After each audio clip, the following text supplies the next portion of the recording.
kuat, ini erat, dan sulit dilepaskan, itu disebut silah namanya. Apa namanya? Silatun. Silah. Dari kata wasala, nyambung, erat. Pernah dengar gini? Silaturahim? Ya. Ketersambungan rasa kasih yang dalam, sehingga walaupun terpisahkan tempat dan keadaan, ia masih bisa merasakan itu dengan memberikan satu rasa yang dalam. Jadi kalau Anda bertemu dengan kawan-kawan, reunian, kan? Ketemu, saling tatap, ngobrol, itu belum silaturahim secara makna. Belum. Karena orangnya ada di hadapan kita, kita sapa. Tapi kalau Anda meninggalkan tempat ini, kemudian ingat kepada kawan kita, terus kita WA, malam-malam kita ingatkan, akhi, maafkan kalau saya ada salah ya, mudah-mudahan Allah pertemukan kembali kita sampai jannah. Malam tahajud ya. Itu namanya silaturahim. Silah, terikat walaupun ruangnya sudah berbeda. Waktunya mungkin tidak sama. Teman ke Amerika, dia ke Kanada, 12 jam bedanya dengan kita. Tapi kita masih bisa WA dia. Itulah silah. Hubungan yang menyambungkan kita dengan Allah. Sehingga terkoneksi dalam setiap keadaan dimanapun berada, itu adalah sholat. Kenapa sholat disebut dengan sholat? Ya, padahal sholat kan namanya doa kan? Ya kan? Tapi kenapa disebut dengan kalimat sholat? Untuk memberikan kesan ibadah ini melatih kita supaya terkoneksi dengan Allah secara erat dan kuat, sehingga di setiap keadaan kita tersambung dengan Allah. Oke, teman-teman yang laki-laki nih, Anda punya koneksi dengan orang yang punya kedudukan. Gampang nggak pekerjaannya? Gampang. Ibu terkoneksi dengan Korlantas, lalu lintas gampang kan? Dikawal, kan? Anda punya koneksi dengan Allah. Apa yang sulit bagi Allah? Nih, kalimat mahal ya. Anda boleh catat ini. Mau bikin status juga silahkan. Terserah. Tapi yang penting status kita di hadapan Allah. Ada satu kalimat yang sangat mahal. Yang kalau kita punya ini, tentram kehidupan dunia. Kalimatnya singkat, cuma 3 kata. Aku punya Allah. Aku punya Allah. Ini kalimat yang mahal, yang jarang dimiliki sampai hari ini. Kenapa engkau begitu tegar, padahal masalah rumah tangga kamu itu begitu pelik? Aku punya Allah. Aku yakin Allah pasti akan berikan solusi. Kamu kok kelihatannya biasa-biasa saja sih? Padahal kan kemarin pekerjaan kamu gagal. Aku punya Allah. Allah sudah ngatur rizki. Rizki aku sudah Allah tetapkan. Aku punya Allah. Kalimat ini yang mahal sekarang. Bilal itu saat dicambuk, suasananya terik. Ditimpa batu yang sudah dipanaskan. Ketika dicambuk sekali, kalimatnya irtad, murtad kamu. Jawabannya Allah, aku punya Allah. Saya tanya pada Anda, kalimat ini muncul nggak dalam setiap situasi? Nah, mungkin itu yang menyebabkan sering ada kegamangan, kegelisahan, pesimis, jatuh terlampau dalam. Punya Allah. Dulu semua orang bekerja itu merasa punya Allah. Mau disogok, ya seorang penggembala kambing. Itu diuji oleh Umar. Aku ambil ya, 1 aku beli. Jangan. Ya, ini bukan punya saya. Bilang aja dimakan serigala. Pertanyaan cuma 1, fa'aina Allah. Terus Allah di mana? Aku punya Allah. Teman-teman, itu mahal sekali. Nah, sholat itu melatih kita untuk punya itu. Jadi kalau sudah selesai sholat, kita itu terkoneksi dengan Allah. Terkoneksi itu namanya zikir. Dzakaro, ingat. Ingat tuh, zikir tuh gini. Bukan diucapkan di lisan. Zikir itu diucapkan di lisan, tembus ke hati, lalu memberikan petunjuk kepada semua bagian tubuh kita. Itu zikir namanya. Jadi begitu disebutkan, ada getaran ke jiwa. Makanya kenapa pasca sholat ada zikir, khawatir setelah sholat belum nyambung. Ini yang dimaksud Quran surah keempat ayat 103. فَإِذَا قَضَيْتُمُ الصَّلَاةَ, maka jika Anda telah tuntas mengerjakan sholat, mungkin belum terkoneksi sepenuhnya dengan Allah. فَاذْكُرُوا اللَّهَ, maka cepat koneksikan dirimu dengan Allah. Nih, kenapa istighfar didahulukan sebelum subhanallah? 1 juta.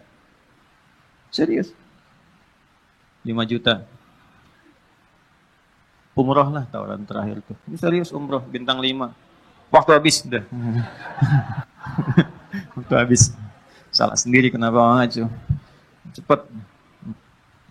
Karena Boleh jadi saat sholat itu fokusnya kepada yang lain. Tidak terkoneksi dengan Allah. Lisannya Allahu Akbar, tapi di pikirannya handphone Hu Akbar. Ya, status di Instagram belum diupdate Hu Akbar. Ya, jemuran belum diangkat Hu Akbar. Makanya baru takbir Allahu Akbar, handphone tulalit tenonet. Nah, bisa dijawab dulu, halo, saya sedang sholat nih. Nah, belum nyambung. Makanya kita istighfar, khawatir saat sholat ada yang belum terkoneksi. Setelah itu, subhanallah, alhamdulillah, Allahu Akbar. Kenapa 33 kali? 33 itu latihan sampai kalimat itu meresap ke dalam hati. Subhanallah, subhanallah, subhanallah. Pertama masih di lisan. Yang ke-10 mulai masuk ke hati, mulai terasa. Mulai nangis, mulai enak, mulai tenang. Alhamdulillah. Alhamdulillah Allah kasih saya ibu. Alhamdulillah Allah kirimkan saya ayah. Alhamdulillah Allah kirimkan saya istri. Alhamdulillah Allah kirimkan saya suami, anak-anak. Alhamdulillah. Enak, sampai tenang. Sampai situ gak? Nah, sampai ujungnya kita merasa punya Allah. Kalau sudah merasa punya Allah, Allahu Akbar. Itu semuanya dah. Nih, antum ya. Yang pengusaha pebisnis ya, ada ya. Saya nggak harus tanya angkat tangan lah. Ya. Kalau saya tanya Anda begini. Anda misalnya punya satu proyek nih. Nilainya 100 miliar. Oke? Tapi proyek itu membuat Anda tidak bisa sholat. Sisi lain, ada pekerjaan. Nilainya cuma 1 juta. Tapi Anda bisa menunaikan sholat dengan begitu nyamannya. Anda pilih mana? Yang pertama atau yang kedua? Cuma 2 pilihan, Anda nggak boleh pilih yang ketiga. Saya sudah bisa merasakan getaran-getaran itu. Ya, jujur aja. Pertama atau kedua? Wah, yang benar. Buktinya ada orang sekarang hanya untuk jaga toko, dia rela meninggalkan Jumat. Hanya untuk jaga toko. Hanya untuk menjaga toko, biasa. Syaratnya nggak sholat, dia mau. Padahal kalau ditanya siapa yang ngasih rezeki, dia jawab Allah. Itu kan ada yang salah gitu. Ada yang salah. Dilihat, Abdurrahman bin Auf itu ditawari begini. Abdurrahman bin Auf itu kan orang kaya luar biasa sebelum masuk Islam. Tapi levelnya masih 1. Setelah masuk Islam di nomor 3. Yang tertinggi. Kan cuman begini tawarannya. Kamu kalau mau ikut Muhammad SAW, semua aset kamu kami sita. Oke? Silahkan ikut. Dan gak boleh bawa apapun. Cuma baju yang melekat di badan. Gambaran orang-orang pada saat itu akan menempuh perjalanan kurang lebih 400 km. Lewat naik turun bukit, badai mungkin datang, gak akan selamat sampai ke Madinah. Di Yathrib saat itu. Berangkat. Anda kalau di posisi Abdurrahman bin Auf, ditawarkan demikian. Tawaran keduanya, tinggalkan ajaran Muhammad, tinggal di Mekah, kami angkat Anda menjadi hartawan terhormat dengan proyek nomor 1 di wilayah ini. Kalau Anda di posisi Abdurrahman bin Auf, silahkan ikut Nabi, tapi tinggalkan semua aset Anda 1 triliun. Bawa pakaian saja. Anda sudah bekerja 20 tahun, 30 tahun, dapat 1 T, tinggalkan itu ikut Nabi Muhammad. Yang belum tentu jelas di hadapan Anda kesuksesannya. Atau tinggal di kota Mekah, ambil hartawan terhormat nomor 1, semua proyek wilayah Bintaro Anda kuasai. Kalau Anda di posisi itu, Anda mau pilih mana? Nah, yang mau saya katakan, apa yang melatih seorang Abdurrahman bin Auf, sehingga mengambil keputusan, saya tetap ikut Nabi. Itu kan pertaruhan tinggi. Jadi iman itu teman-teman di atas segalanya. Punya Allah itu di atas segalanya. Jadi kalau orang kehilangan proyek, kehilangan job, tapi merasa punya Allah, itu nggak ada apa-apanya. Karena masih merasa punya Allah. Itu yang mahal. Jadi nggak bisa ditukar dengan masalah. Kalau Anda punya masalah seberat apapun, tapi Anda punya Allah, itu kecil. Ya. Melatihnya nggak semudah yang diucapkan. Karena Abdurrahman bin Auf memilih untuk ikut, istrinya belum siap. Itu poinnya. Begitu diberikan pilihannya kepada istrinya memilih tinggal di Mekah. Tawarannya sederhana. Anda ikut seperti suami, berangkat dengan pakaian melekat, tinggal, harta suami kami serahkan kepada Anda, dan silahkan pilih pria paling tampan di wilayah Mekah ini, kami fasilitasi pernikahannya. Ibu kalau di posisi itu, jangan lihat suami lah, sini aja. Kalau di posisi itu, ikut suami atau tinggal di Mekah? Kan pelan jawab suami. Kan? Kamu Anda yang nggak dilirik suami. Oke. Ternyata tinggal di Mekah. Ya, tapi karena keyakinan kuat dan merasa punya Allah, perhatikan, orang yang sudah mengkoneksikan dirinya dengan Allah dan punya Allah, maka Allah jawab. Ini yang dimaksud rumus Quran surah kedua di ayat 152. Fadhkuruni adzkurkum. Engkau terkoneksi denganku, menyebut namaku, selalu diartikan menyebut, padahal zikir. Engkau terkoneksi denganku, aku memperhatikan engkau. Jadi sebelum beliau berangkat, Allah sudah siapkan perangkat. Sebelum Abdurrahman bin Auf berangkat, Allah sudah siapkan perangkat di sekitar Madinah. Yang menyambutnya itu harus orang paling kaya di Madinah. Itulah hebatnya orang Madinah. Yang haus disambut oleh orang bawa minuman. Yang lapar disambut oleh orang bawa makanan. Orang yang menolong seseorang sesuai sifatnya disebut dengan ansor namanya. Oke? Jadi ada orang datang ke rumah ke RKM, Mas Dimas lapar nih, disambutnya oleh Santi yang bawa makanan. Ya. Ada orang yang wajahnya kelihatan tuh murung, punya utang. Dan disambutnya oleh orang yang dari Lazis, gitu kan? Nah, itu ansor namanya. Maka disambutnya oleh orang yang paling kaya dan digerakkan hati untuk mengatakan kalimat ini. Akhil karim, sami'tu annaka kunta ghaniya atau kama qala. Saudaraku yang mulia, aku dengar engkau pernah kaya. Lihat secara psikologi ya. Lalu jatuh fakir. Dia menyimpulkan begini, kalau pernah kaya dan kemudian turun statusnya, berarti kan ada pengaruh gaya dalam hidupnya. Berubah.